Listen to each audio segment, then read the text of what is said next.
kuba inkosi.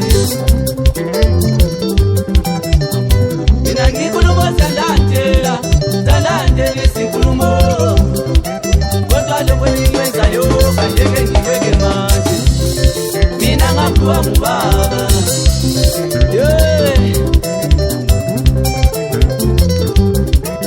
Bayeke bekhuluma bakuthandayo. Vele sikho kodwa ehambayo. Nami ngilandela isiphiwo sami. Khulumani likhulume likuthandayo nyazi. Vele sikho kodwa ehambayo. Nami ngilandela ukhono lwami mina. Madoda.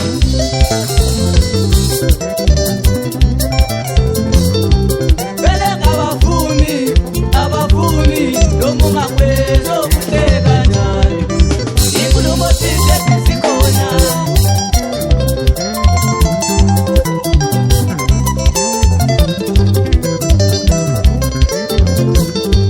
Beleka abavumi noma ungakwezo kuhleka njani. Inkulumo sihle sikhona.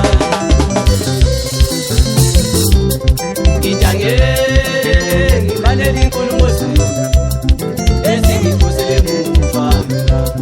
Ngifuna isaluleko ezingisa phambili ngempilo.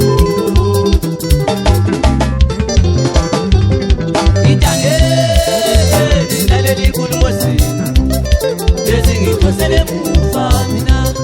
Ngifuna isaluleko ezingisa phambili ngempilo. Madoda.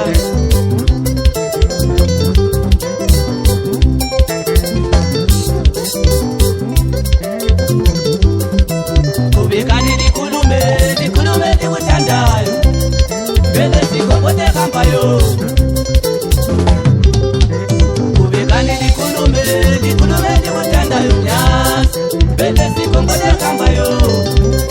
Ngesiphiwo sami angeke ngivume naso. Khulumani likhulume likuthandayo nyazi. Vele sikho kodwa ehambayo. Madoda. Beleka abavumi noma ungashaya ingoma ngixolisi. Izinkulumo sihle sikhona.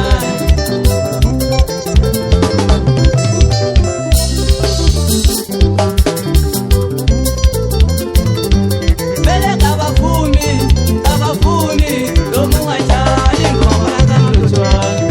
Izinkulumo sihle sikhona.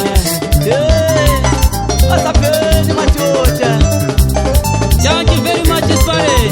Bizwa yimi ndofana mpaka kanje kitumepata kumfulembili mwazama malora makoba na kwa kita mahashe sifunza makwana. Kama risa sanje nutomzi mkero chanda banye zibateli jari. Umtoso chande sizo inasento mbili masona loka. Wekaya, ikaba ikarupu.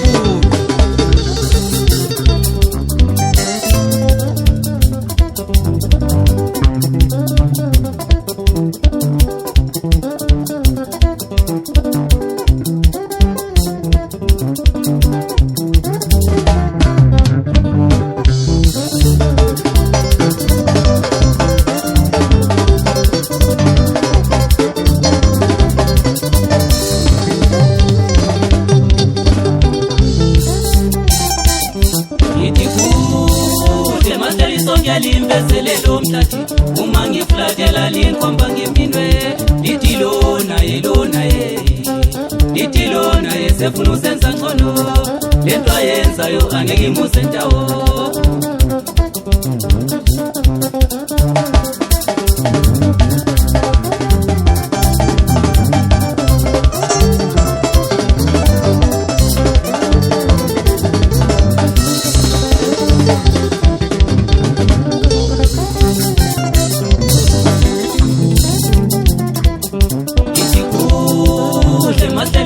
Limbezelelo mtati uma ngiflatela linkomba ngeminwe. Litilona ye sefuna usenza ngcono. Lento ayenzayo angeke imuse ndawo.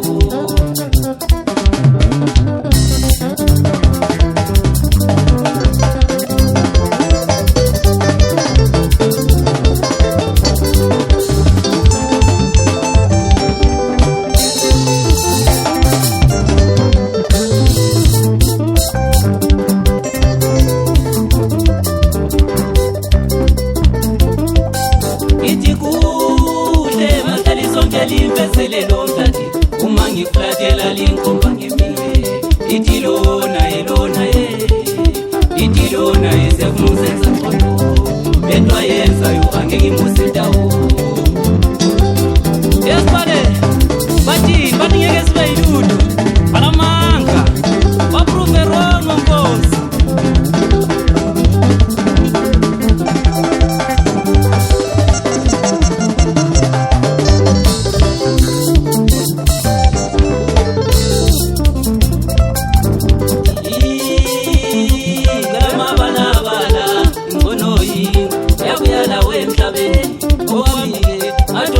Emhlabeni ma amazondo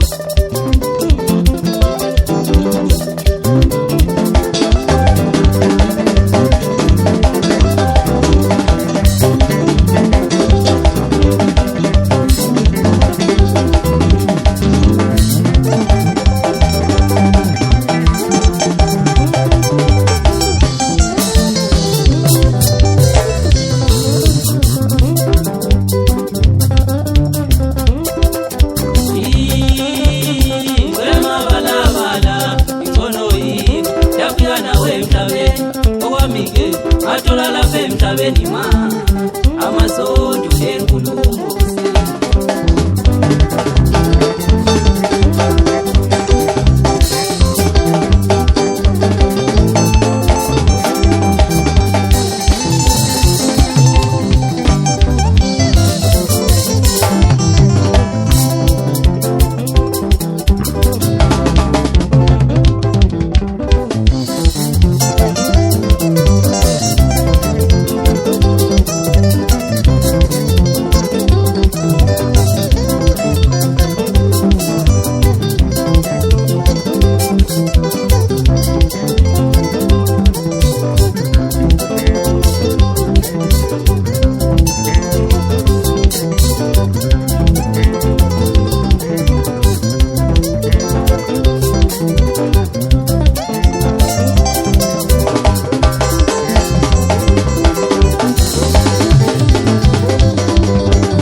Mina, inyone mabalabala, ikalala, isipiosa, isonosa, ilikonola. Wasagi penduke tendere mina, inyone mabalabala, ikalala, isipiosa, isonosa, ilikonola.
Asaveni madoda